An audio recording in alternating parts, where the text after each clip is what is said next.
Hi, I am Nidhi Kaur Padam Rupra. I'm a lecturer in Jindal Global Law School and a guest lecturer at Hari Singh Rupra Law College. I have to teach the young lawyers and even the honorable members of motor accident claim tribunals as to how to calculate compensation in motor accident cases. जब भी किसी का accident में किसी की मृत्यु होती है तो उसका मुआवजा मांगने के लिए एक प्रकरण अंतर्गत धारा 166 मोटरयान अधिनियम प्रस्तुत किया जाता है। इस प्रकरण में एक मुख्य मुद्दा यह होता है कि मुआवजा कितना निर्धारित हो। इस मुआवजा निर्धारण में एक बहुत महत्वपूर्ण बात होती है मृतक की इनकम। एक्सीडेंट में मरने वाले अक्सर गरीब मजदूर होते हैं या फिर जिनकी आमदनी बहुत अधिक नहीं होती। तो अगर कोई गरीब व्यक्ति की मृत्यु होती है जिसकी बहुत अधिक आमदनी नहीं होती तो उसकी आमदनी कितनी मानी जाएगी? जवाब है कि उसकी आमदनी कम से कम कलेक्टर द्वारा निर्धारित न्यूनतम वेतन जितनी तो मानी ही जाएगी। अब आप please magma general insurance company versus Nanuram को देखिए, जिसके पैराग्राफ 17 एंड 25 में कलेक्टर द्वारा निर्धारित न्यूनतम वेतन, इसका ब्यौरा मैं स्क्रीन पर दिखा रही हूं। अलग अलग वर्षों में अलग अलग वेतन माना जाएगा। For example, if the date of accident is between 1/4/2019 to 30/9/2019, then the court will presume that he was earning rupees 7,700 per month, even if he was earning less than that. That is the consistent opinion of all the MP High Court judges. Similarly, if the date of accident is between 1/4/2022 to 30/9/2022, then it will be presumed that the deceased was earning at least rupees 9,125 per month. अब मुआवजा निर्धारण में एक बहुत important factor है निर्भरता अथवा dependency. Dependency is that fraction of the income of deceased which he contributes to the family. उस व्यक्ति पर कितनी निर्भरता है, इसका निर्धारण के लिए सरला वर्मा के प्रकरण पर नजर डालेंगे। Sarla Verma versus Delhi transport corporation.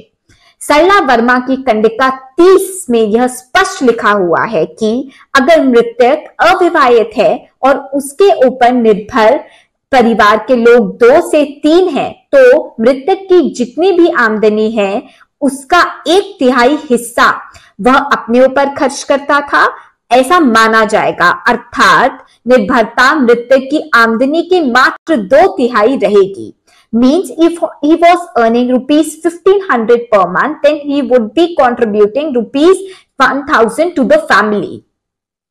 अगर मृतक के परिवार में उस पर आश्रितों की संख्या 4 से 6 है तो यह माना जाएगा कि मृतक जो भी कमाता था उसका 1/4 अपने ऊपर खर्च करता था और 3/4 अपने परिवार पर खर्च करता था। अगर उसके ऊपर आश्रितों की संख्या 6 से अधिक है तो यह माना जाएगा कि मृतक अपनी कमाई का मात्र 1/5 हिस्सा, जो कि 20% है, अपने ऊपर खर्च करता था और 80% हिस्सा जाने की 4/5 अपने परिवार पर खर्च करता था।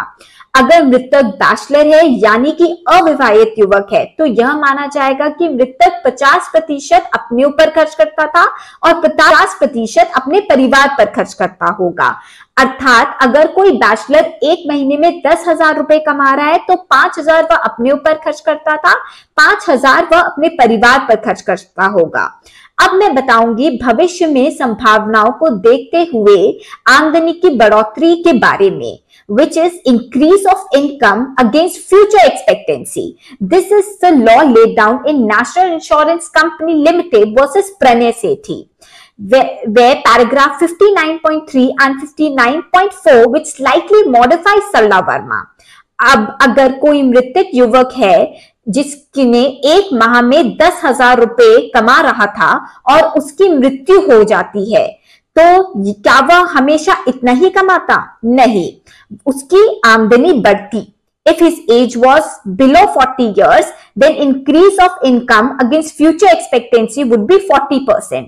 If his age was 50 years, then increase of in future would be 25%. कोई रेगुलर जॉब नहीं कर रहा होगा।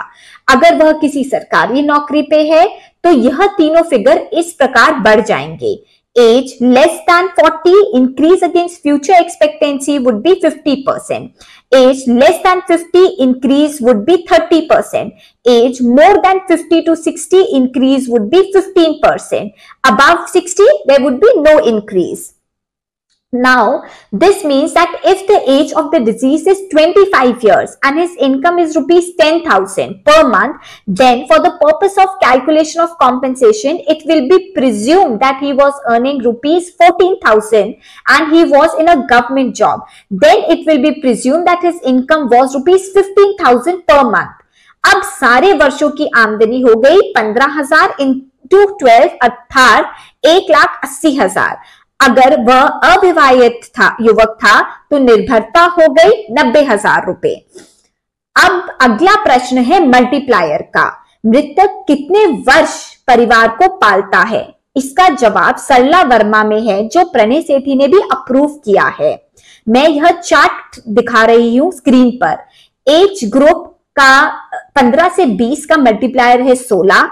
Age group 21 to 25, the multiplier is 18. 26 to 30, the multiplier is 17. 31 to 35, multiplier is 16.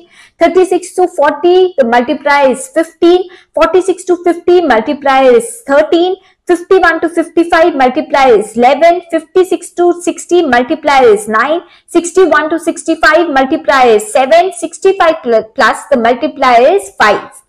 अब अगर मृतक कोई 24 वर्षीय अविवाहित युवक है और उसकी आमदनी का कोई सबूत नहीं है तो दुर्घटना दिनांक को अकुशल श्रमिक का न्यूनतम वेतन 10,000 प्रति माह है तो परिवार की क्षति इस प्रकार निर्धारित होगी। Income 10,000 per month and rupees 1,20,000 per annum. Adding 40% against future prospects, the income would be taken to rupees 1,68,000. Loss of dependency will be 84,000 per annum. Loss of dependency for whole life 84,000 into 18 which is 15,12,000। तो आज की video में हम सिर्फ loss of dependency पे concentrate करेंगे। यहाँ पर लॉस ऑफ डिपेंडेंसी जो हुई है वो है 15,12,000। Thank you.